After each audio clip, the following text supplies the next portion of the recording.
వెనక్కి తిరిగి చూసిన లోతు భార్యలా ఉప్పు స్తంభము అయిపోకూడదు. ఈ రోజు నీ బ్రతుకులో నువ్వు వెనక్కి తిరిగి చూసుకోమాక.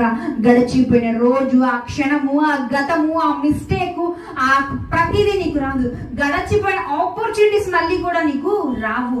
అయ్యో ఆ రోజు నేను ఇటువంటి నిర్ణయం తీసుకోవాలని నువ్వు ఈ రోజు ఎంత తల బాదుకున్నా అది ఈ రోజు రాదు కదా. కాబట్టి గడిచిపోయిన దినము గురించి కాకుండా ప్రస్తుతము నీకు ఉన్న ఆ ఆశీర్వాదము, వెనకున్న గతమును విడిచిపెట్టి ముందున్న ఆశీర్వాదానికి పరుగులెత్తు. వెనకున్న గతము కొరకు వెనక్కి తిరిగి చూసావంటే ముందున్న ఆశీర్వాదాన్ని నువ్వు కోల్పోతావు. వెనక ఉన్న వాటి కోసం నువ్వు దిగులు పడ్డావంటే ముందున్న వాటిని ఎప్పుడు చేరుకుంటావు? వెనక గడిచిపోయిన రోజుల కోసము గడచిపోయిన ఆ ఒక డెసిషన్స్ అలా తీసుకోకుండా ఉంటే బాగుండేదే. గడచిపోయినప్పుడు అయ్యో నాకు గతంలో మంచి ఆపర్చునిటీ వచ్చింది, అది నేను మిస్ చేసుకున్నా అని ఎప్పుడు బాధపడమాక.